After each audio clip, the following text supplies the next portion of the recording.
Здравейте хора, добре дошли на новия епизод на Неслучайни срещи и днес на гости ни е Благо Мастагарков. Здравейте. Добре дошъл. Добре дошъл. Добре заварен. Как сте? Че дойде при нас. За мен е удоволствие. Много За добре. нас също. Благодарим, че прие поканата. Как си ти? Ами аз съм много добре, особено като вие двама прекрасни хора покрай мен, които чувствам изключително близко и харесвам много. И се радвам, че съм тук и ще успеем да си поговорим. Да накажем и да запознаем хората с някакви интересни факти. Дай Боже да е така. За мен и за вас и за не само. Правим го за зрителя, да му е интересно. Абсолютно. Много неща нови са ти се случили, така че нямаме търпение да разберем. Да, много са се случили, много се случват и много ще се случват, надявам се. Дай Боже. Да, Дай Боже. така че ще видим. Какво да започваме, хора? Разкажи ни кой е Благо извън прожекторите и камерите, като загаснат. Малко повече. Ами, Мастагарков, нали? Така хората, да, Мастагарков повече ме знаят хората. Кой е? Един обикновен човек, работещ много, спортуващ много. Занимавам се, имам магазини в сферата на модата, с дрехи. Сега отварям нови начинания, нов тип бизнес. Спортувам доста, снимам доста, нали? Работя съм като, всеки знае, като модел доста. И до там ще стигнем. Да, и до там ще стигнем. Все още играя и футбол на аматьорски начала. Чак пък аматьорски при теб не вярвам, не? Да, при мен не е много аматьорски, но се водят, че е аматьорски и така в общи линии е това. Занимавам се с немалко неща в ден днешен и предстоят нови проекти в моята глава, които искам да осъществя до края на годината или началото на другата. Ще видим. Сме живи и здрави, най-важното. Най-важно, аз ти пожелавам успех. Благодаря. И аз ви пожелавам успех във вашето начинание. Исках да те питам, понеже говориш само за такива Благо като професии, Благо като, нали, спортист. Аз искам да те питам какъв си като човек, като душа. Ами, надявам се, че хората са разбрали до някаква степен какъв точно е Благо. Да. За себе си сме твърда, че съм изключително чиста душа. Благ, както Ралица в Игра на волята каза, нали, като името ми, Благомир. Наистина, познавайки себе си и хората, които ме познават, те знаят, че нищо лошо не тъй в себе си. И така се живее много по-щастливо и много по-лесно. Абсолютно така. А дали нещо се е променило? Аз по-скоро това искам да питам, защото има, нали, доза екшън в живота ти. Ами не. Дали откри някаква нова версия на себе си? Не. Истински добрите хора, истински благите хора няма какво да ги причупи. Така е, да. Да. Винаги намират път към себе си. Ако човек има нещо заложено, като това да чувства злоба или да се настроива негативно или така нататък, в даден момент това нещо, все до 33 годишна възраст, на колкото сама, ще да се отключва. Да. Със сигурност. Да разбираме, че си намерил пътя. Намерил съм пътя и в най-тежките моменти до сега съм успял да се запазвам себе си и дори да ставам по-добра версия на това, което съм. Смея да твърда. Имаш толкова много опит зад гърба ти. Какъв си бил като дете? Дивак. Пълен дивак, пакосник. Забрал съм се прибирам в къщи от улиците. Играли сме стажария Паши. Имах, ще ви разкажа една интересна случка, ако ми зададете такъв въпрос. Има ли такъв въпрос? Разбира се. Ето, Давай играем стажария Паши с приятели и така се бях скрил, че забравих да се върна въобще в къщи и нас, че ме търсиха сигурно, не със сигурност, полиция, в продължение на 3 часа. И пристигайки от нас, майка му посреща с чехава, после баща ми ме пове, ела, че ми трябваше. Шамари яко. Така че съм бил дивак, като цяло дивак, нали? Много съм спортувал, също съм държал ми на учението, нали, като съм бил ученик. Но в същото време съм бил и много възпитано дете, защото все пак съм израснал в семейство, което държат на тези неща. Това е много добре. На дисциплината. Добре, като цяло аз, доколкото съм запознат за теб, кажи ми, ти тренираш доста години от малък футбол. Да. Професионално тръгваш да се занимаваш в Локомотив Пловдив. Да, значи аз съм стартирал с футбола на, може би, 6 годишна възраст. От детско-юношеска школа на Локомотив Пловдив. Стартирайки, нали, на тази 6 годишна възраст, тогава нямаше все още гарнитура набор 9-2. Аз съм 1992 година роден и започнах с 4 години по-големи от мен, с 8-8. След това започнах лека по лека и чаках моят набор да дойде, нали, след това минах към 9-0 и накрая чак стигнах до до 9-2, до нашия набор. И от тогава до 20 годишна възраст играх 19, играх изцяло в Локомотив Пловдив. Изцяло юнош съм на Локомотив Пловдив. Направих и мачове за мъжкия отбор. Дори тук ми беше дебюта на националния стадион на Васил Левски. И така, бяха много интересни години. Добре, искам да те питам по тази линия. Ти казваш футбол, професионално си се занимавал в годините. Стана ми любопитно, тъй като аз съм запознат с това нещо, ти решаваш да спреш футбола и започваш и решаваш, че трябва да заминеш за чужбина. Да. Каква е причината? Разкажи ни малко повече. Ами аз си бях казал, че до 20 годишна възраст, ако не играя футбол на много високо ниво, на световно ниво, защото аз знаех, че го мога, ще се откажа. Каквото и да ми косва, любовта до онзи ден ми беше, може би, най-голямата страст. Нали, все още имам тази любов към този спорт, все още имам в себе си, но просто взимам по друг начин. Когато и да играя просто с приятели, а не на професионално ниво. Защото разликата да играеш на аматьорско и професионално ниво е изключително голяма. Професионалното ниво трябва да си отдаден изцяло на това нещо. Нали? А в момента аз съм в такъв период в живота си, както няма как. Прекъснах поради множество операции, защото в спорта, освен талант, трябва да имаш и късмет, и спортен шанс, и в правилния момент да забележат, и да си здрав. При мен липсваха някои от тия компоненти и затова реших да се откажа. И успоредно с моето решение да се откажа, заедно с това имах и някакви други разочарования в живота, като тежка катастрофа, някаква любов там детска, не толкова съзнателна и реших да избягам. Но пък тази детска любов те е накарала да заминеш чужбина. Ами да, тя беше една от причините, за която реших просто да направя какъв рестарт на живота си, макар и на 19 годишна възраст, какъв рестарт да направиш, аз реших да го направя. И казаха на нас, че мамо, тате, беше ми приятно, адиос, заминавам за Англия. Имах някакъв пресантимент, че искам да отида точно в Англия и то в Лондон, не знам защо. Този пресантимент се оказа грешка в последствие. Нищо особено, не ми хареса грам. След колко време си го разбрал това? Година след това. Да. Година след това и им казах, заминавам за чужбина. И как така заминавам за чужбина? Искам да отворя нова страница в живота си. Искам да отида сам, искам да замина без никакви пари, да се науча, да видя какво и да нямаш. Искам да се откъсна от футбола, искам да се откъсна от хората, искам нещо ново. На колко години замина? Може би вече не спомням, може около 20 годишна възраст. Бил си малък, да. Малък. Да. И започнах там от много тежки работи да работя. С какво се занимавал? В началото започнах да чиста. Каквото има за почистване, дори туалетна да има за почистване, ще ще почисти, нямам проблем. Не страдам от такива скрупули, че това е нещо лошо. След това започнах с кетеринг компании да работя, нали, малко по-целевизионно. В началото почнах да подреждам маси само, нищо общо с кетеринга. След това започнах да сервирам. Оттам отидах в вече като понаучих езика и самия занаят, свързан с ресторантьорството. Случайно се запознах с един българин, който работеше в един от най-модерните ресторанти в Лондон. И той е ставал 4 години ресторант на Лондон. Да, обслужване на много високо ниво, high level. И ми вика, ела при нас. И оттам започнах с полиране на чаши и за 3 месеца имах възможност да стана главен менеджер на заведението. 3 месеца след това. Той ще забелязаха доста така веднага. Да, много бързо се развих. Аз съм човек, който бързо се учи, бързо попива, независимо в каква среда е. Просто много бързо научих менюто, езика ми беше вече много добър. Нали, със сигурност това, че изглеждаш добре, чужбина отваря врати. А той тук? Да, може би и тук, но чужбина се усеща повече.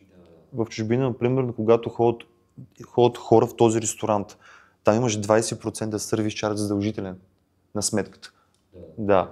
И те искат да имаш възможно най-представителен вид, самите собственици на заведението. Търси се, да. Да, няма да вземат просто един, примерно 40-50 годишен човек, който вече олегнал има деца, за да може да работи повече време. Ще вземат млад, който е интелигентен, красив, добре изглеждащ, защото хората ще ме кеф да ги обслужват такъв човек. Да, и си много бакшиши. Имал съм, между другото, и то много от руснаци. Да, руснаци са супер хубави клиенти, много добри клиенти и винаги остават екстра отгоре. което това се доста се оценяше, защото има много руснаци, които са запознати с бизнеса. Те знаят, че въпреки 20% сервис чарж, който взимат уж за сервитьорите, то въобще не стигаше до нас. Да, така и аз съм чувал такива работи. Да, и после ни даваха примерно отделно. Имаше един руснак, беше ме помолил, имате ли цигари? Аз викам не. Обаче го гледам, викам за теб, мога отида до магазина да ти купа. И излезнах по заведението по време на работа, да му купих цигари и ми дай пари. 50 паунда. Просто е така, бам. И ти имаш интересни истории по повод това как си започнал с моделските години. Мисля, че стартираш точно от Точно, Англия. да. Същия въпросния ресторант стартирах и то стана много, нелепо. Защото вече бях станал главен сервитьор. Нали, в началото бях само фудрънър. Да. В един момент и ти нямаш толкова контакт с клиентите. Обаче, когато станеш главен сервитьор, ти почваш да имаш комуникация с тях. И сервирам на две жени и едната жена така стои и ме гледа. И аз виждам, че ме гледа, ама сега не ми е удобно, нали, да я питам, що ме гледаш, нали, какво става. И викам всичко наред ли, нали, нещо имате ли нужда? И тя ми казва, гледам те, викам, защото ти замислил си някога да бъдеш модел. Та ще ме сваля 100%. И викам не. Викам замисли се. И аз викам, добре. И викам, какво трябва да направи? Тя викам, аз ще кажа какво да направиш, ама наистина ще го направиш ли? И аз викам, добре, ще го направя. И ми дава една визитна картичка, дава ми някакви контакти на някакъв човек там с някаква агенция. Нещо Пауло Риберо Моделинг, PR Моделинг се казваше, който е един от най-големите букари бил тогава в Лондон. Да. И си прави отделна агенция. Има нюх явно към нещата, как се случва, защото знам, че агенцията много добре се развиваше. И ми дава визитка, каза ми, нали, така и така, искам да си снимаш поредни снимки, гол до кръста, нали, в профил, така в това, нали, всякакъв начин и ги прати. И викам, добре, нямам проблем, ще го направя. Мина се седмица, мина се две, нищо не съм направил, въобще бях отписал това нещо. Мен беше само работа в главата и това е.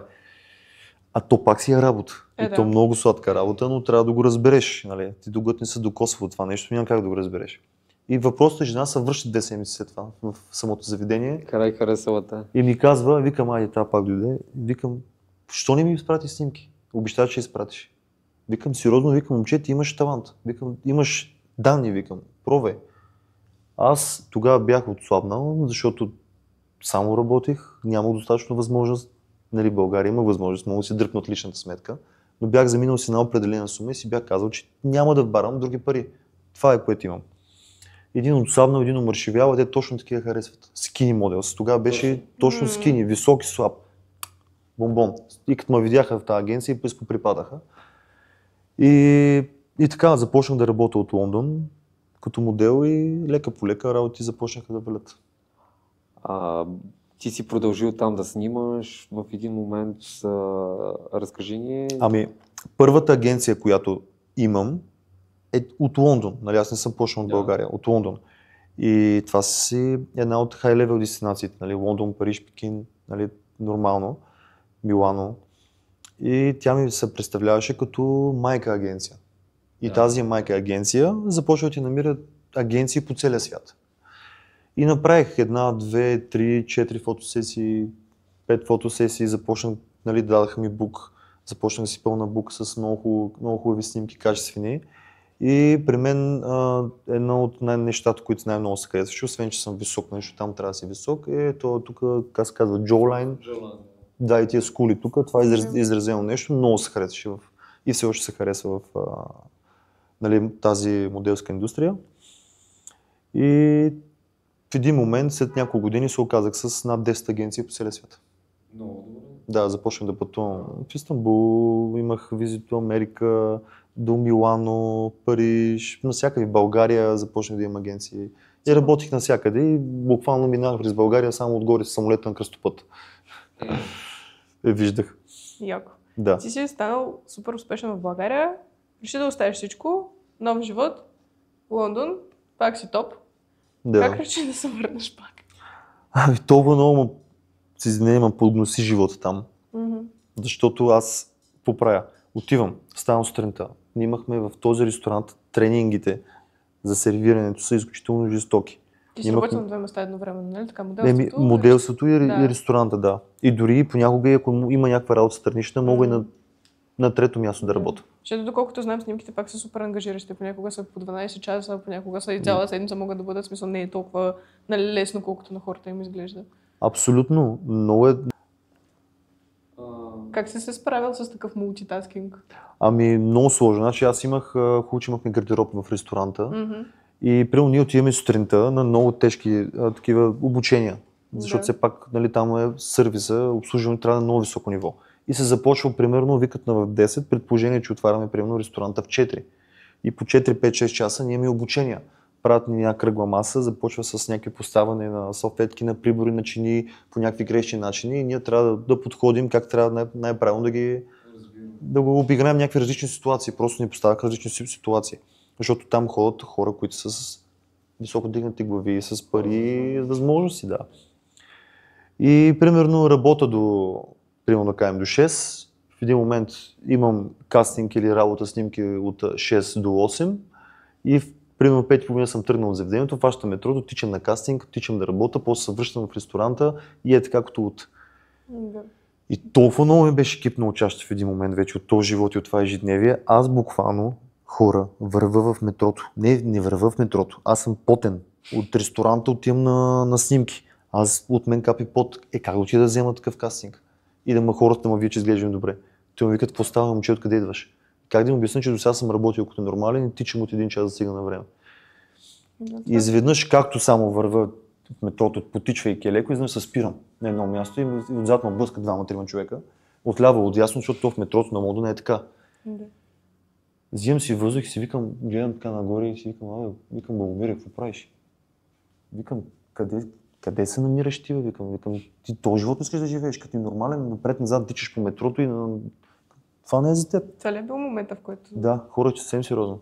Спрях на метрото и изпоблъсках сума ти нарочно, всеки е забързан. Ти там ставаш като машина. Ти забравяш, че си човек. И само пари си в главата, Но да разбирам основно, че за тебе не е забързания начин на живот. Този тип живот, Щатите, Англия... Ами не, забързания начин за живот не е изцяло за мен, особено такъв живот в Лондон, като такава лудница. Това е пълен абсурд. Но не е ли пак хубав лайф коучинг, както е модерно сега да се казва, да го имаш този опит, особено докато си млад, да пробваш в нова държава, да пробваш нови професии, да пробваш сам да се издрапваш? Със сигурност всяко нещо в живота ти дава много. Нали, на мен това нещо ме научи на много, научи ме какво да нямам, да работя, нали, научи на ранна възраст, да съм самостоятелен, да мога да си готвя, да мога да се обслужвам всеки, да се пера, както се вика. Всичко много работи ме научи. И дисциплина, аз дисциплината винаги съм имал покрай спорта. Да. Но това те научи на друг вид дисциплина, нали? Да си дисциплиниран, когато сам, за да мога да вършиш нещата както трябва. Защото едно е да знаеш, че имаш някой под ръка, близък или приятел или роднина покрай теб, друго е да си изцяло само чужбина. Липсваха ли ти много близките? Ами, липсваха ми. Честно казано, липсваха ми. Не чак толкова, дето къде е мама, къде е тати. Ами липсваха моментите, защото когато бях там, осъзнах нещо много важно. И не всички българи в чужбина достигат до този момент. Нали, едно на ръка е, че когато си чужденец, винаги ще бъде чужденец в друга държава, а че изпускам много важни моменти с мои близки. Точно. И то по-скоро спрямо с моята баба, с моя дядо, защото си казах в един момент, добре, те хора са възрастни, утре друг ден, аз ако не мога ги видя и не мога да си кажа, примерно, чао с тях, ами аз супер много се самообвинявам. Какво имам в тази Англия? Дава ми само някакви пари. Дори които, ако живея по начина, който живея в България, живея така и в Англия, да се стискам, да ни харча и само да работя с извинение като куче, той в България ще бъдеш добре. Обаче имаш приятели, имаш живот, имаш уникална природа, имаш море, имаш всичко. Нали, хората тук са си българи, нали, по-топъл народ сме, там са всяко повече от цял свят. Имаш в Лондон. Много голяма разлика в менталитета? Има, разбира се. И там Лондон вътре е пълен с индийци, с някакви други хора, въобще не е лондончани. Да, той е много космополитен град. Повече от 40-50 нации на събрание в този град, но той е огромен град, така и не всеки му понася. Да. А успели да събереш пари там? Успях да събера някаква сума, където да ти кажа честно, за една година, ако тегли чертата, нищо не е.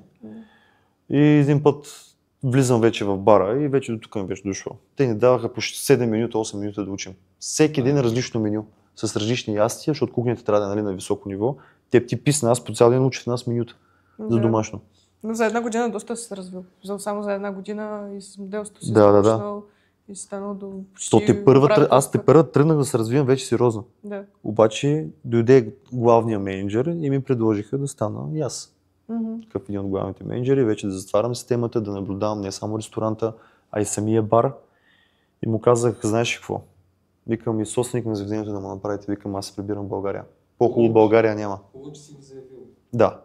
И си взех чоколата, оправих си багажа, върнах се за един последен ергенски запой в въпросното заведение, защото викам, айде да видя какво и аз да пина там и да се позабавлявам.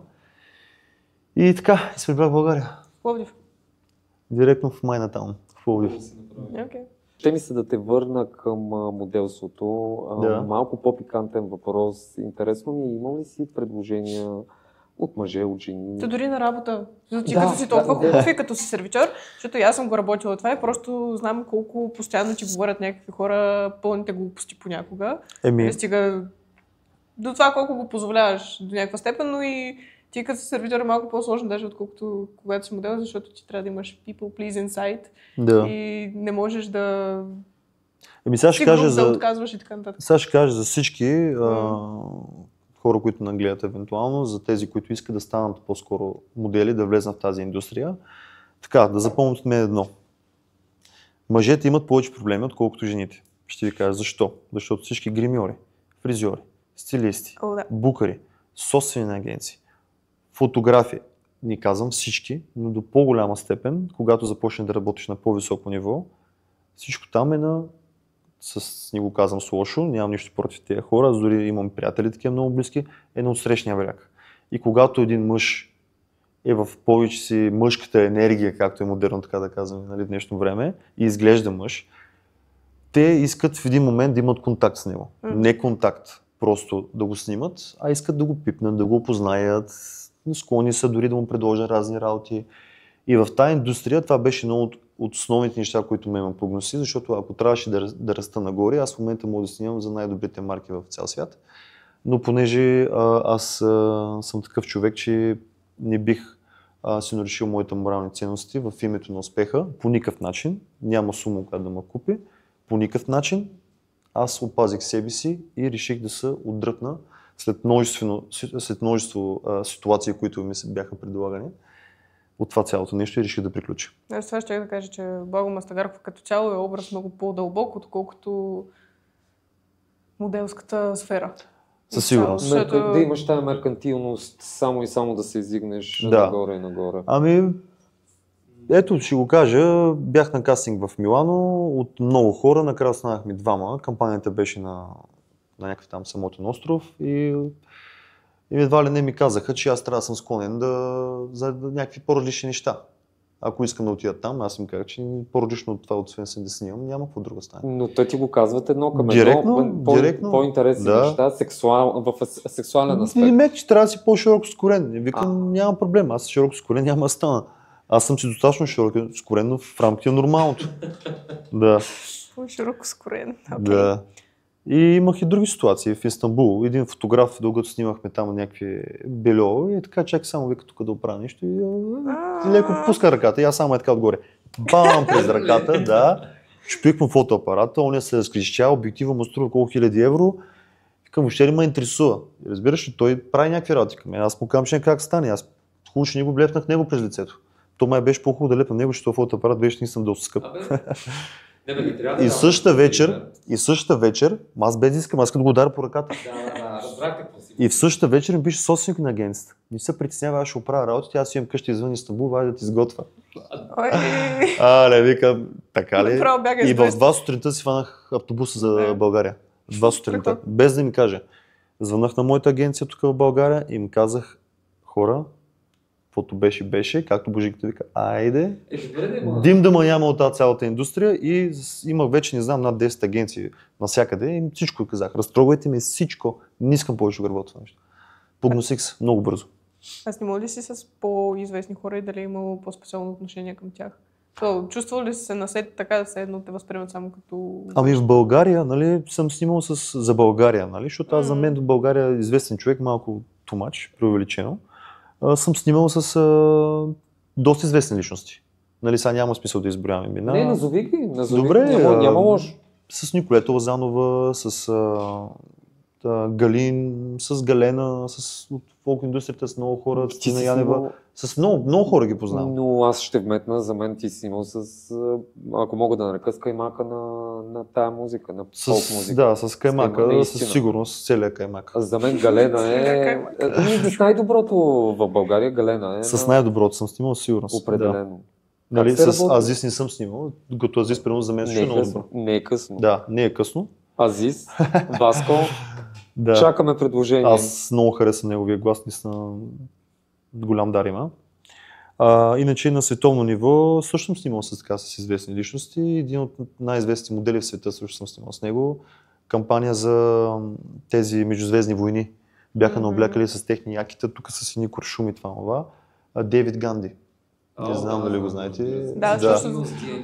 Да, и той само като минах до подиум и така им прави. Викам си хора. Какво се случва? Може би е по-различно при мъжете, защото на световно ниво, като погледнеш моделките, които са малко по-ноунейм, като снимат с някои от по-известните, има доста разлика в отношението. Аз по-скоро това исках да питам.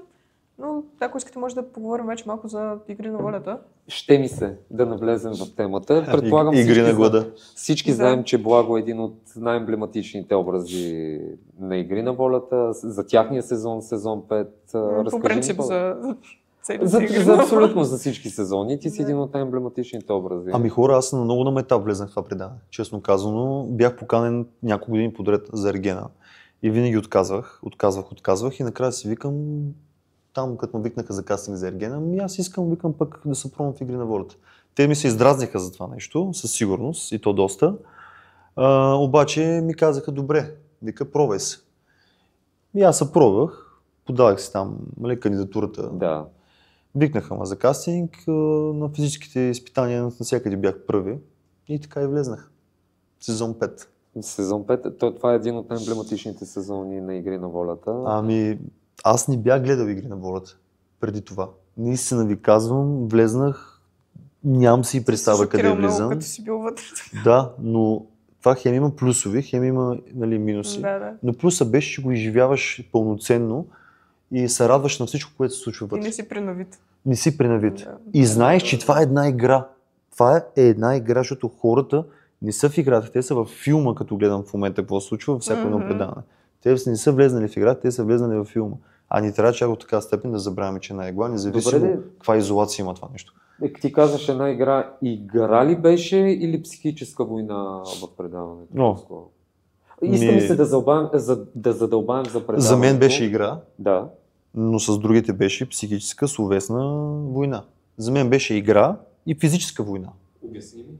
Физическата война се изразяваше на арената, а отвънка беше просто една игра и аз гледах се държа всеки добре.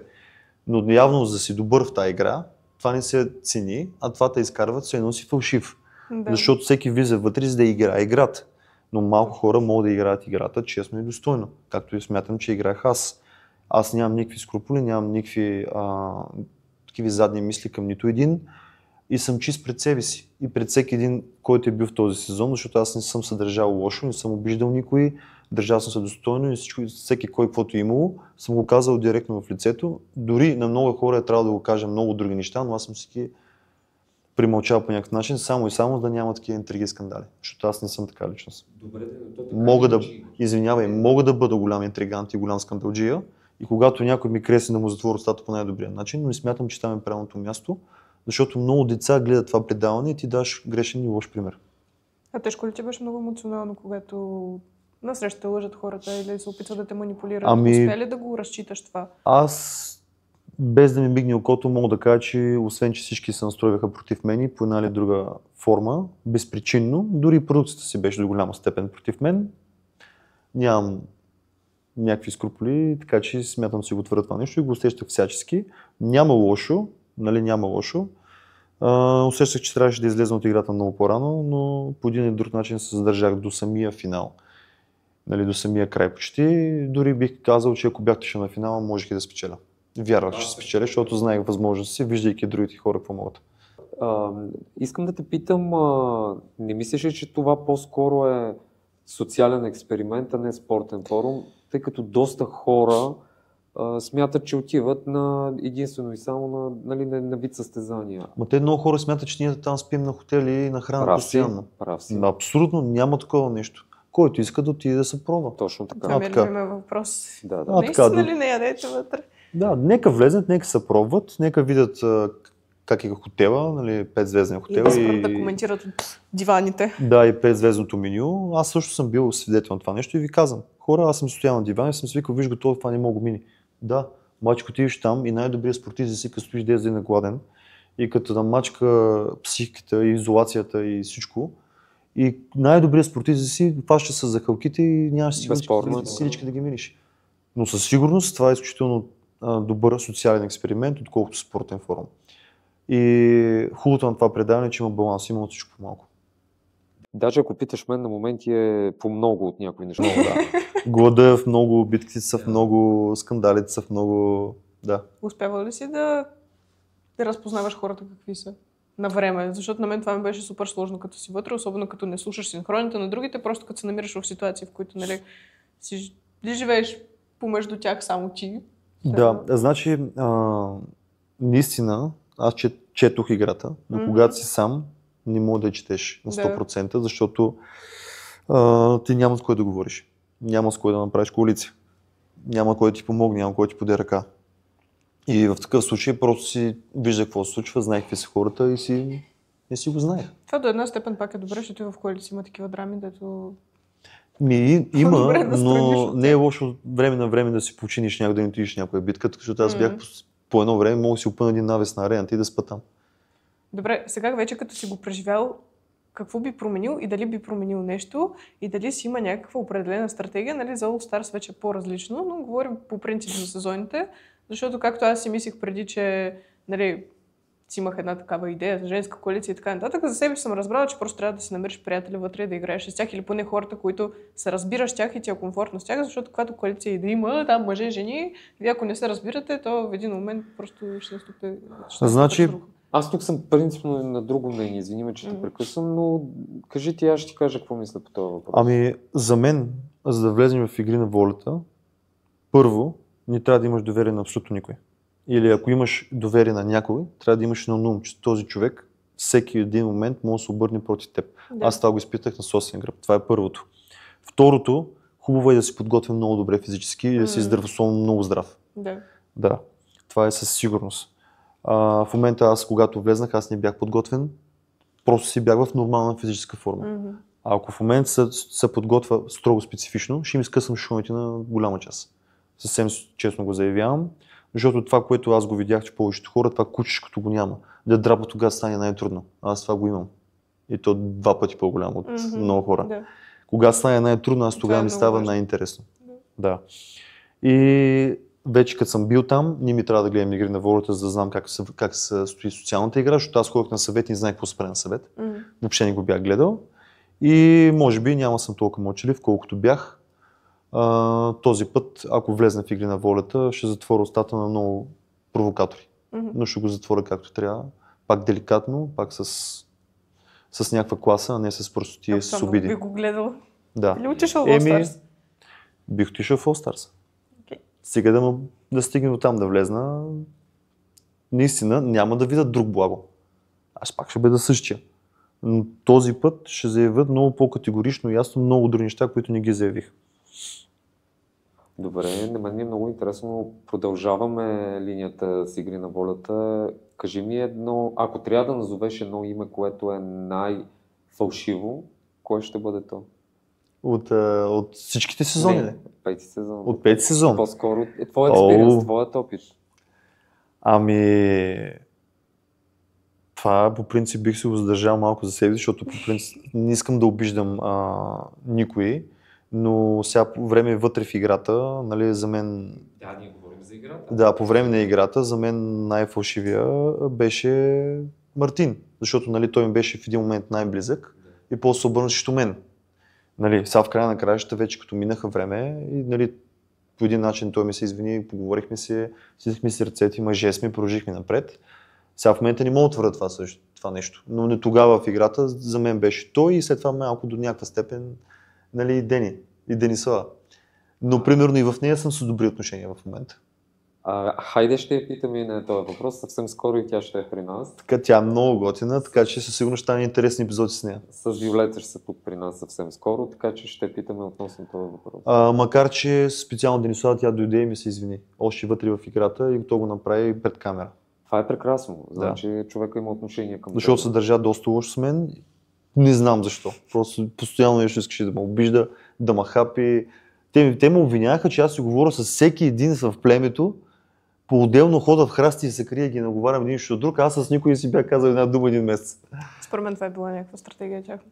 Бе да ги знам това стратегия. Добре, да, според тебе има ли хора, които влизат в този експеримент, така наречен игри на волята, не да изпитат, в смисъл да изпитат себе си, да видят играта, тръпката от нея или по-скоро за популярност? Според мен масово влизат за да се покажат по телевизията. Защото в 4-ти и 5 сезон беше гръм. Ние гръмнахме, нали сезона беше много силен, да. Тогава нямаше толкова реалита, но просто много хора го гледах. И то много мои близки казаха, че няма търпение, и то интелигентни хора. Няма търпение да влезнат, да се приберат в тях и да пуснат телевизия, да пуснат епизода по най-бърз начин. Нали, извинявам се, защото вие сте били вече в 6-ти и 7-ми сезон. Нали, това нещо в момента липсва до някаква степен. Абсолютно е така, да. Няма го до такава степен. Но виж сега, другото, което може би ние и с тебе сме го коментирали, мисля и с Поли, в момента на пазара е залято и от реалитета. Да, точно това казах преди малко. Да. Колкото и да искаме, нали, те хората, те са YouTube десетки по телевизията и просто зрителя, той вече му става много... Така е, обаче пък и до някаква степен и не е така и така, защото едно предаване го правят самите образи, самите хора, самите кадри. Значи ние бяхме вътре подбрани, казвам ти, не знам каква беше тази случайност. Вашия сезон беше брутален. Само някакви тежки, доминантни характери, лидери, скандалджи, интриганти или пък прекалено добри хора, всякакви бяха събрани вътре. Много добри кадри. Имаше примерно да могат да изборят 10 човека, които бяха топ кадри. Знаеш ли какво друго забелязвам? Че във вашия сезон много ми харесваше да слушам самата реч. На всички. Почти на всички правилно построен, интелигентен български език. Точно. Това в нашия сезон няма. Разбираш? Не знам. За другите не мога да съдя, но поне в моя сезон аз го гледам после, то едно изречение се казва 5 минути. Да. И може би това също е малко, нали, допринася до ситуацията. В нашия сезон разликата, която виждаме в момента сегашния сезон, е, че самите интриги и хората бяха на някакво по-високо ниво. Абсолютно. По-интригантско, Да. по-интелектуално, Интелектуално. по-тежка интрига. Да. Сега в момента са малко по-повърхностни, ще играеш с мен, няма игра с мен, не знам си какво. Няма тази двойна игра постоянно да има. Нали, не знам. Знаеш ли, аз тук специално за сезон, така да за моят сезон мога да коментирам, както ти казваш, не само, че няма играта, никой не знае какво е дори социална игра. Ако ги попитате, те няма дори да ви отговорят какво е социална игра или стратегия. Просто за тях е само да отидат на битка, да мисли, целта му е храната и до там. А безспорно, вашият сезон е нещо изключително от към характери. За мен е най-добре поздравления тук на продукцията. Да, наистина си бях свършили тогава доста добре работа. Точно така. Има ли нещо, което зрителя не видя от тебе и искаш сега да го кажеш? Със сигурност не видя, независимо, че елиминирах най-много хора тогава, не видяха моите реални способности. Можех много повече това, което показах. Съвсем сериозно. Защото аз съм спортист от 6 годишен и цялата ми воля е наистина желязна. Те не случайно, не искам да се хваля, ме изпратиха като лъвското сърце. Буквално е така се чувствам на арената. Им чувствам, че мога да драпам и да се мъча, докато не припадна. И няма отказ за мен. Отказа ми е вече, когато ми стане лошо и наистина припадна. Добре, да ти в момента ми звучиш малко така, като човек, който нали, някакси не си окей с това нещо, с твоето представяне. Ами до една степен не съм окей, да. Кое така? Защото аз влезах неподготвен. Нито физически, нито стратегически, социално по никакъв начин. Аз не го бях гледал това предаване. И отивам на каса и им казвам, че не съм гледал, те не ми вярват. Релейтвам. Наистина интересно. Да, не го бях гледал въобще. Защо ти го казвам? Защото ти се справяш брилянтно в играта и ако си, може би, не или както ти кажеш, много подготвен, ти ще си... Ами ще ако ги който и да изядеш. беше на моето място и беше минал през моята игра, казвам ти, щеш да излезе щеш да ходи още по психолози. През много гадна игра минах аз, от гледна точка на това, че непрестанно всички бяха срещу мен, под една или друга форма и то аз не съм бил там 2 седмици, бях 2 месеца и половина почти. И така, иначе физически, ако се подготвям по-специфично, нали, по-специално за някои неща, ще да съм като факир на трасетата. Добре, аз имам още един въпрос относно предното, което ти каза, това, че нали, си бил доста зле прият в племената. Приемаш ли се като жертва? Не, никога не съм се приемал като жертва. Един път се приех до една степен като жертва и то, защото ги помолих да не ме пращат в момента на битка, понеже има проблем с рамото. Дори като излезнах от игрите, продължавах да си бия инжекции, 7-8 инжекции. Който ни вярва да свържи с лекара, който ми ги бил инжекциите. Но те ме скараха, че съм симулатор или някакъв такъв. Дори показах някакъв кадър, който беше една седмица по-рано на резиденцията, дето правя лице и опори, ама както и да е. Да, както и да е. Живи и здрави да са. Та така. Не, като цяло аз мога да те поздравя. Представянето ти е едно от най-добрите представяния за всички сезони. И не защото сме приятели и се познаваме от време, просто защото наистина показа много сърце, много сила, воля, отношение към хората. Направих по-трудното. Наистина, когато някой ти крещи от среща, много по-лесно да скочиш да му отвърнеш, нали? И така нататък, нали, на агресията с агресия. Но много хора казват, че на агресия се отговаря с агресия. Не е така. Когато сме имали скандали с Мартин или с някой друг, когато ме е нападал малко по-такова, много по-лесно ми е да скоча и да почна да креща и аз и се зачитавам и да викам и да почнем да се заплашваме и да се обиждаме. Това не е лесното. Много по-трудно е да приглътнеш егото си в точно такъв момент, да запазиш самообладание, да излезнеш по-деликатно от самата ситуация, защото, нали, както казвам, всичките деца, които го гледат, всичките възрастни хора и такива по-добри хора, директори и така нататък, не случайно са свързвали и ученици, и директори, и преподаватели с мен и съм бил в над 40 училища. Защото ни поканиха агресора, поканиха този, който ни отвръща на агресията с агресия. И точно за това аз учих децата, като ходя по тези училища. Аз те поздравявам. Благодаря за което. Това, което просто ми казвайки това нещо, искам само да добавя, тъй като в момента ми се налага да гледам Big Brother, малко правя наистина препратка към друго предаване. Да. Честно да ти кажа, там има едно момче, Иван. Защо го казвам? Той има зверски вербална агресия към всички участници. Ето ти даваш един много добър пример с това как човек не трябва да отвръща с лошо, с скандали, с обиди, както и ако щеше да го удари някой. Тук това момче е готово на всичко да се удари, да се бие. Със сигурност има и такива хора. Със сигурност това не са хората, които трябва да се дават за пример. И точно и ясно трябва да се заявява, че това не е правилният пример, защото много деца и подрастващи ще го гледат това нещо. Но тук идва друга интересна гледна точка. Самите предавания, аз това предаване не го гледам, за мен е пълна простотия, с извинение. Да нищо не мога да научи, освен да си стоиш у вас и да се смееш и да се подиграш някакви хора, където не има място там. Както и да е, те са влезнали за слава. На нищо не мога да научи това предаване, но когато се случи някаква интрига, скандал, те търсят точно това. Те търсят интриганското, те търсят скандалното, защото примерно един пост, ето това сме си оговорили някой преди време с теб, качиш един пост в интернет с нещо скандално, с някаква изцепка, с някаква пълна простия, който някой е направил. Отдолу се почва един дебат. Един дебат, който не спира, почва да се карат. Нали, българите са малко хора, където обичаме да постоянно простотията, постоянно да обиждаме, да има сир, нали, да се подиграваме и така нататък. И този пост и около това нещо гърми. Точно. То гърми. А ако отидеш и направиш нещо свясно и бъдеш пример за поддържание, ще кажат, ево, браво, по един палец и това нещо минава и заминава. Това, за съжаление, си много право. И го забравят много по-бързо. Така и се забравя много по-бързо. Много гадно. За съжаление си много прав, подкрепям го това нещо, не трябва да е така, но да, така е. Аз също не го гледам, но просто налагаше ми се в момента поради това, че е в Нова телевизия. Но като цяло, Това, което искам, аз малко от тема в тема, но това, което искам да кажа за Big Brother, аз не съм съгласен с твоето мнение, нали, че е простотия. Защо ти го казвам? Защото това сме ние, българите. Това е извадка от българското население. Хора, ние самите, характери, различни типажи характери, поставени в тази среда. Аз не казвам, че самото предаване е простотия. Казвам, че това, което се случва вътре, това, което се показва, е простотия в момента. Безспорно. Защото ако вкарат интересни хора доста по-еродирани, интелигентни и така нататък, аз не казвам, че пак вътре няма.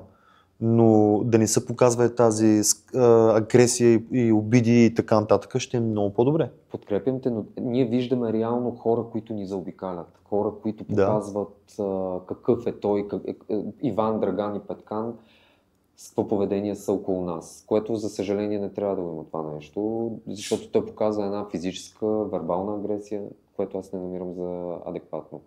Нали, да не се фокусираме в така е, но Big като Brother. социален експеримент е много добре. Да, това е по-скоро моето мнение. Ние продължаваме тематиката. Спомена преди малко, че си канили са те за участие в Ергена. Предложения за Ергена си имал. Да, почти всяка година. Това е интересно. Разкажи ни повече.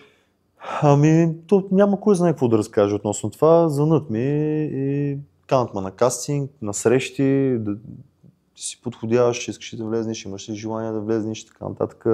Аз мисля, че наистина съм доста подходящ за там и знам, че ако влезна, бих направил сезон доста интересен, защото до някаква степен силата ми е и там, в комуникация с жените. Макар, че не съм такъв мачо в реалния живот, нали, но умея да комуникирам. Ще му правиш рейтинга. С всякакъв вид жени и така, но просто не е моето. Отказвам, категорично съм отказал до момента и смятам и за напред да отказвам. А за много пари? На този етап. Вися, това се крайна сметка. Хубаво си отишъл в Ерген. Не знам. Все пак си е работа, нали? Да. Ти си, те не имат зададена сума, но за момента мисля, че ако преди 2-3 месеца съм имал възможност да влезна за някаква по-голяма сума, в момента мисля, че няма сума, за която би влезнал. Да. Ма ти си Искам да си гледам живот, искам да си гледам работата, искам да си намеря нормална половинка до мен. Вътре нито ще влезна и ще намеря жена, защото не бих обърнал внимание на жена, която е била в такъв тип формат. Нали, да ни казвам никога, защото винаги има изключения. Но както аз не бих обърнал, така знам, че и сериозните жени не бих обърнал и сериозно внимание на самия Ерген или на някои от Ергени, защото те вече станаха по 2-3, по 20 човека. Не знам по колко са. Да, абсолютно. А какво мислиш за този сезон? Кой от всичките аз вече се обърках, той Ерген върху Ерген прави. За Ерген Лъка ли, където станаха Ерген Лъкът, да. Там и последния. какво да мисля? Ужас. С една дума. Драги зрители, продукцията за Love Island. Любов в рая. Със сигурност продукцията и хората, които са продуценти там, знам как се прави това предаване, защото те извичат максимума според мен от тези хора. Има така по-нормални, по-интересни, нали, кадри вътре, но почна да го гледам. Първо ме заболя главата, почвам да се ударам по челото, отделно това ме заболя още повече главата, защото ти такива работи виждаш вътре, че направо може да се, не знам, да вземеш ножа и да се гръмнеш. Добре, ако беше ти, ужас е. Ако беше ти там, какво би променил? Би ли променил? Как би играл играта? Ще да съм най-бързо излезнал Ерген от формата. Защото като видя за какво нещо се случва вътре, направо бягам с 300. Добре, няма ли дама, която, примерно да кажем, измежду всичките, на която симпатизираш, харесва? Какво да няма? Дама, жена. Жена? Да. В смисъл? Моля те! Къде е вътре, там няма? Стига да има хубави момичета. Въпросът е сега дали ти симпатизираш на някой или така по... Не. Твърдо не.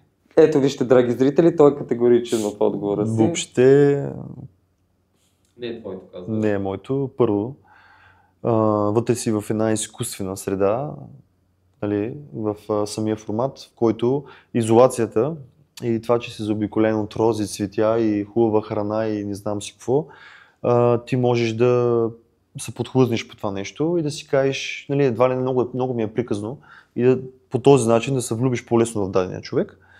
Ако си, нали, не толкова, точно податлив, но в същото време не смятам, че чувствата, т.е. телевизията е място, където човек трябва да показва своите чувства и да ги популяризира пред цяла България. Аз не мисля, че истински чувства могат да се зародят от предаване.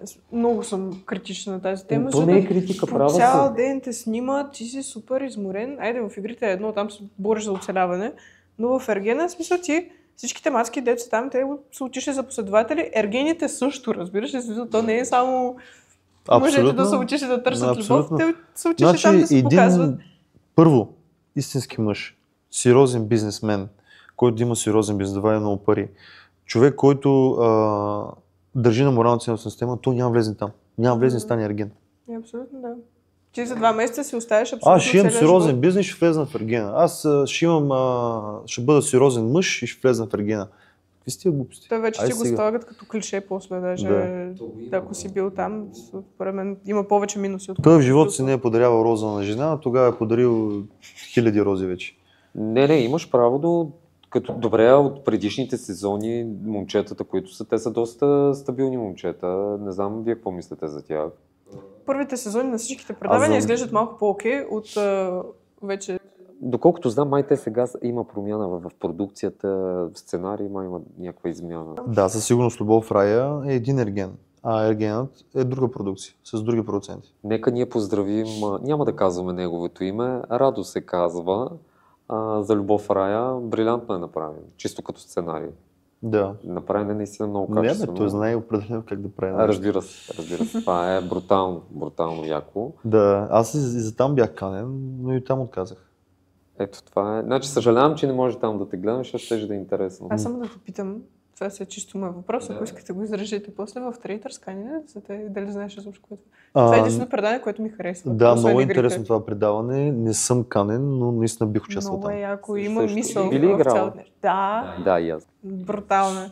С удоволствие бих поел ролята на убиец. Yeah. Той редовно е поема тая роля. Редовно играем тази игра, да. Не, като цяло играта е брилянтна, чисто това е за интелигентни умни хора тази игра. Много ми харесва. Абсолютно. И каста, който са подбрали, колко пари са инвестирали в цялото нещо, той изглежда супер качествено, супер изпипано цялото. То е световен формат, като цяло мисля, че се получава прекрасно. И за България мисля, че е доста успешен тази година, като Много първи ми сезон. харесва, да. Много Това е. може би е най-хубавото предаване в близките години, така ново, което е почвало. Освен игрите, защото те са ми. Да, интересно е, защото е нещо различно, наистина, тотално. Да. А какво мислите като цяло, не знам ти гледал ли си последно време Ергена, исках да те питам, имаше наскоро една ситуация, момче влизайки буквално в предаването се опита да бутне, мисля, че се казва Габриела от един стол. Постъпка, която аз не намирам. Това нещо ми беше излезнало на някакво клипче. Аз не видях, нали, кой знае каква огромна агресия към това момче. Не съм гледал цялото видео, не знам преди това някаква предистория има, тя обижда ли го. Просто бях чел много коментари, където казват, че едва ли не то лика прилика като нея и в момента, в който е влезъл някой като нея, който не мъква и не си затваря устата и тя веднага се е разплакала и се е такова. Но не толерирам никаква агресия, дори и такава да е, дори и вербална, камо ли пък директно физическа там нещо да е дърпа стола на момичето. Не мога да коментирам много, защото наистина не съм гледал цялата ситуация.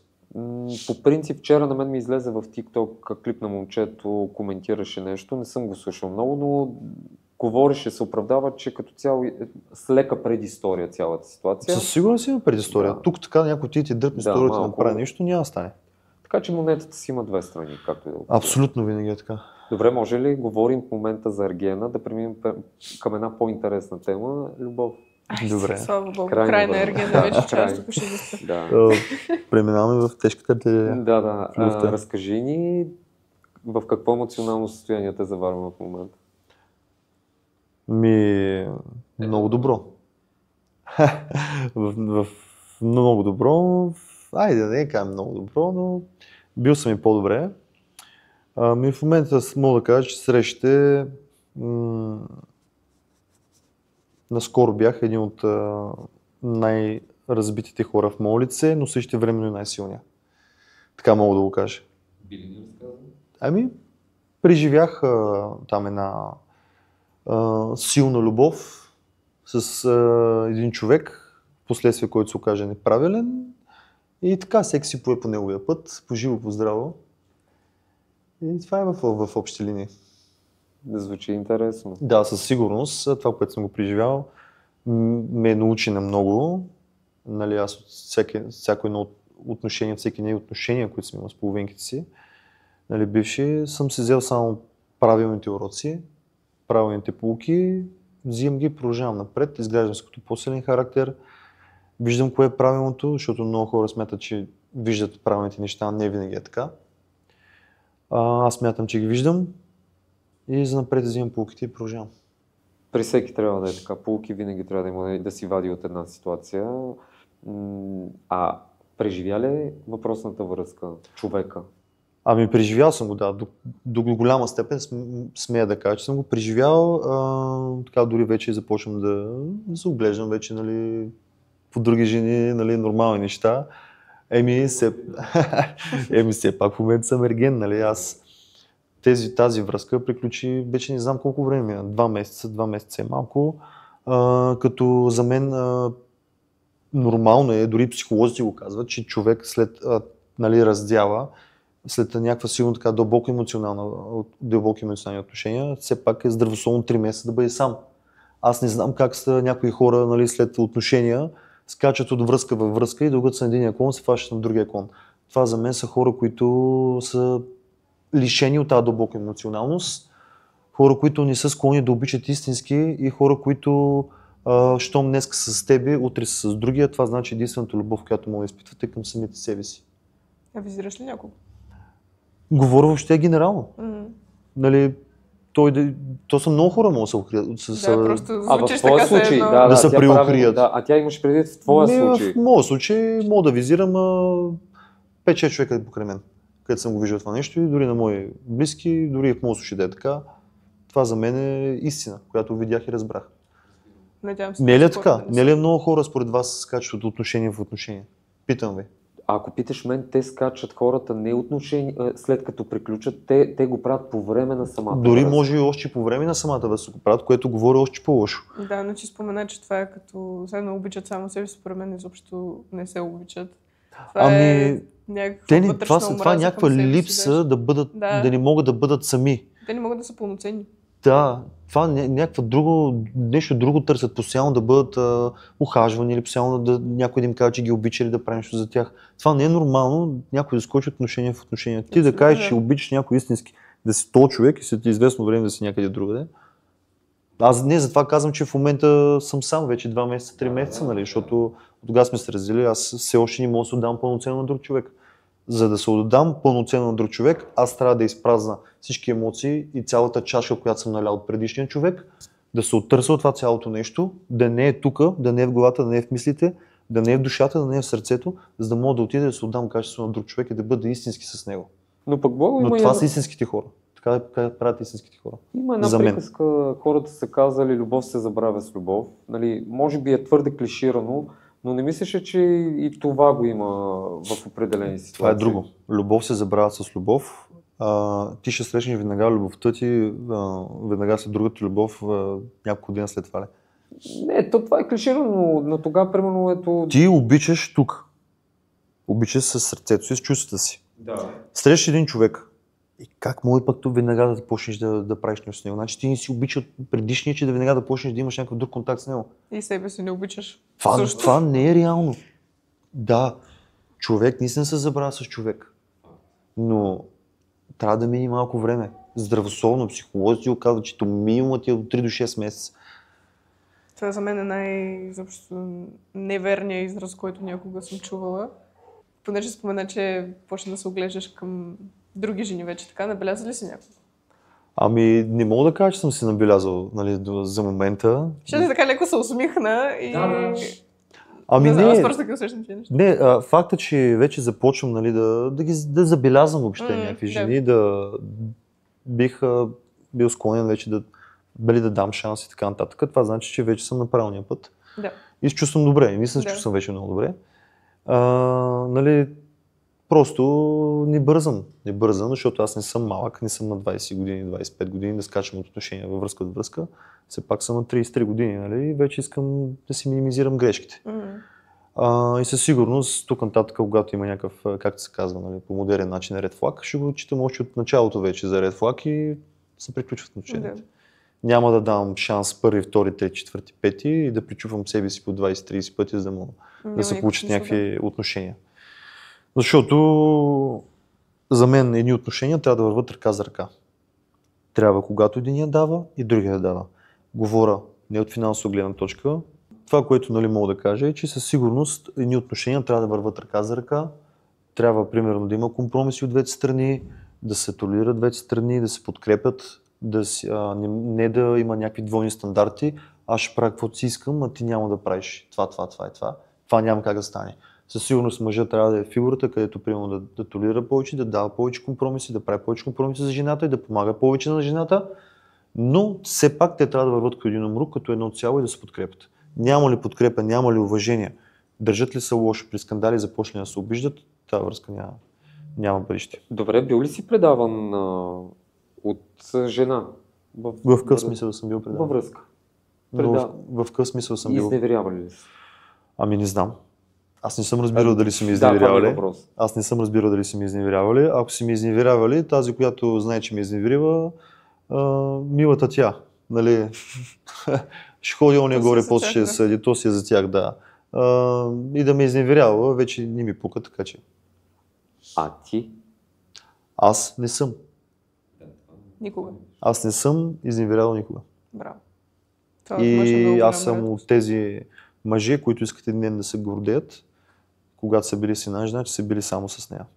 Аз не съм такъв тип, когато обичам и заявя чувството си към някой, да хода и да правя каквото е да било. За мен, когато моята половинка ми дава всичко, ми дава разбирателство и подкрепа, обичам само единствено нея. Независимо, ако ще и най-красивите жени могат да се покрай мен, не ме интересуват.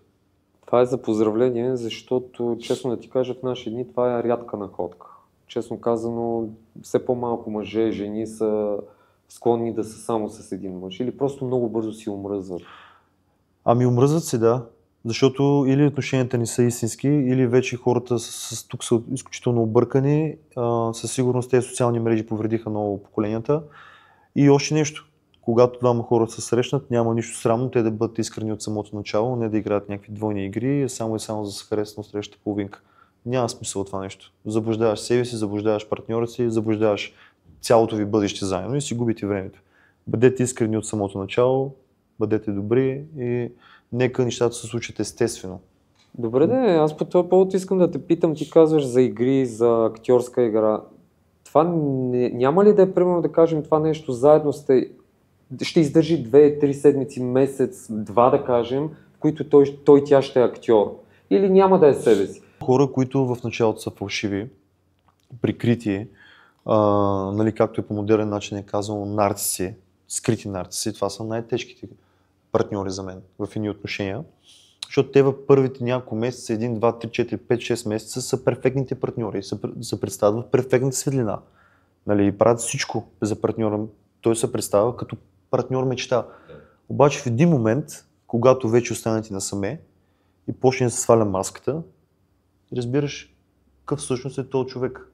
И ти мога да разбереш по много начини. Обаче ако нямаш опита, нямаш знанията и не си се сблъскал с такъв човек, със сигурност тази токсичност, която този човек ще даде и едновременно любов в кавички, може до тогава степен да те пристрасти и да те обърка, че ти да събравиш кой си и да знаеш това, което правиш, дали е правилно и да се съмняваш до голяма степен в себе си. Защото аз съм изпадал, смея твърда, в подобен тип отношения преди време и знам, че е много бъркащо и също време много пристрастяващо, защото тази токсичност в отношението, която много хора имат, тя до голяма степен е малко като хазарта, малко е като пристрастяваща. Да. Но хубаво е, че хората да минават пред всякакви неща, за да могат да взимат поуките от тези неща и за напред да избират по-правилно партньор си. Как разбираш кое е точно токсичност? Токсичност е всичко странично, което изкарва от рамките на нормалното. Скандали, постоянни патологични ревнивости или си с партньор, който ти му имаш доверие. Въпреки това, че той е отишъл еди къде си или прави еди какво си, ако вие си имате безусловно доверие, ако вие се обичате безусловно, без да има условия във вашата любов, аз не виждам какво трябва да възпира. Да. Значи ние ако ще се гоним за да се хванем и ако ще се крием или се дебнем, какъв смисъл от тия отношения? Никакъв. Примерно аз имам отношение с даден партньор.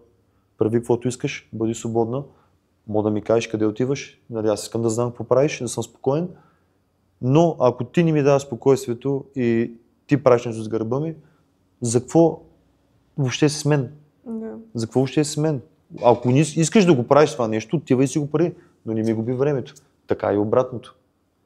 Добре, хрумва ми в момента да те питам, тъй като говориш, нали, за взаимоотношенията, ревнив ли си?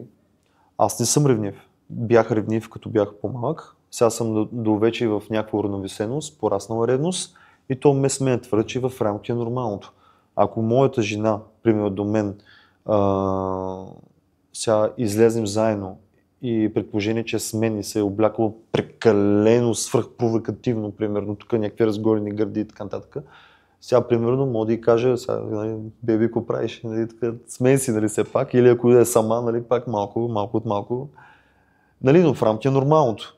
Но ако ми дава поводи пред мен, нали, да гледа и да се гледа с други мъже, това вече, тук не говорим за ревнивост, това говорим, че нещо в нея не е наред. Но лично аз съм сладко ревнив, бих казал. Ако мога така да го изразя. Извинявай, че те прекъсвам. Няма проблем. Мислиш ли, че хората, които са турборевниви, са по-склонни да направят изневярата? Аз мисля, че много ревнивите хора, защото има хора, които са патологично ревниви. В смисъл обсебващо ревниви. Тези хора, те нямат реална оценка за себе си и именно от това, от което те се страхуват, те са най-склонни да го направят. Да. Аз съм убеден в това нещо. Да, също е, затова те питам, защото да, аз не мисля, че това е адекватно. И с такива хора е много трудно да се живее, дори не е за предпочитане да се живее с такива хора. Защото в даден момент те, обвинявайки те, защото ти си виновен за всичко, нали, дори накрая те знаеш какво ще правят такива хора. Те отиват, това са малко като тип нарцисите, дори ще изневерят и накрая ще кажат, ти си виновен, заради теб ще да ти изневери. Но си прав. Да. Аз имам още няколко въпроса, един от които е благо, труден ли е за обичане?